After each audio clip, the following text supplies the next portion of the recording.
ข้อยว่าไปว่าซั่นก็พากันไปกินเนาะจ้ะเนาะพี่น้องก็พากันไปกิน Marriott นั่นล่ะครั้งแรกในชีวิตข้อยได้เข้าโรงแรมหรูๆนั่นนะโรงแรม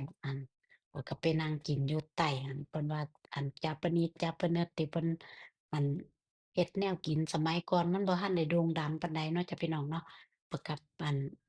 อันเฮ็ดทอดปิ้งหยังอยู่ข้างหน้าเฮาเป็นกระทะใหญ่ๆสี่เหลี่ยมนะ เราก็สั่งแล้วก็เฮ็ดกินนะจ๊ะข้อยก็ไปกินตอนแรกๆข้อยก็อายนะโอ๊ยคนบ่เคยได้กินซีนกินเนี่ยเนาะจ้ะพี่น้องเนาะพอเห็นก็อยากติล่ะพี่น้องข้อยก็หั่นมาเป็นคำเป็นคำเป็นคำใส่จานเรียงให้ข้อยก็กินเทิงอายเทิงใจเทิงก็อยากกินนะจ๊ะพี่น้องเพราะแต่ก่อนเราก็เป็นคนที่ลำบากไก่ขาหนึ่งก็ได้กินกันเบิดครอบครัวจั่งซี้นะจ๊ะพี่น้องคุมื้อนี้โอ๊ยกินหลายๆจนว่าเบื่อจ้ะพี่น้องนี่ล่ะ ข้อยก็กินก็แซ่บหวานลงปาน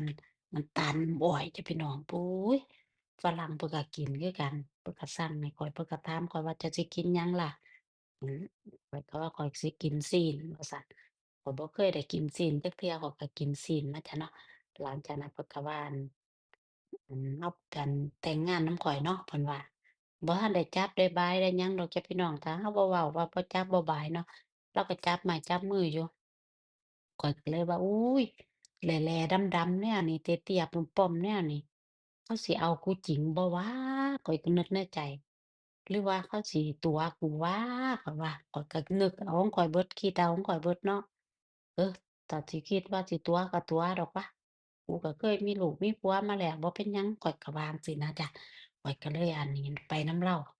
พอไปนำเลาบัดนี้แม่ใหญ่นั่นก็หมู่เลาก็ไปลอกตาไปลอกตงลอกตาเนาะจ้ะเนาะ ไปหลอกตรงหลอกตาบัดนี้บำรุงราษฎร์นั่นล่ะมันเพิ่นก็ปิดตาหน่วยหนึ่งบัดนี้พ่อใหญ่ก็พาข้อยมาห้องเลาหั้นล่ะพามาห้องแม่ใหญ่นั่นเพิ่นก็เซาอยู่ซอย4เนี่ยนั่นล่ะบัดทีนี้เพิ่นก็เซาอยู่ซอย4ข้อยก็เลยบอกว่าอันนี้แม่ใหญ่เลาก็ปิดตาเลาก็อยู่ห้องเดียวกันข้อยโอ๊ยข้อยนึกว่าเป็นผัวเป็นเมียกันคักๆจ้ะพี่น้องที่แท้บ่แม่นดอกจ้ะเพิ่นเป็นหมู่กันเพิ่นรู้จักกันมาแต่ก่อน แม่ใหญ่นี่เลาก็เป็นหมอดูเด้อจ้ะพี่น้องเป็นหมอดูคือกันแต่ว่าเลาเป็นคนประเทศไอ้หยังเยอรมันเนาะจ้ะเนาะเลาย้ายมาอยู่ออสเตรเลียเลาก็รู้จักกับพ่อใหญ่มานะทีนี้ก็เลยอันนี้กันนั่นล่ะจ้ะพี่น้องจั่งใดก็อันคลิปนี้เอาไว้ส่ำนี้ก่อนเด้อจ้ะพี่น้องเด้อมันยาวแล้วเด้อจ้ะพี่น้องพู้นน่ะอุ๊ยยาวแล้วจ้ะพี่น้องนี่ล่ะจ้ะ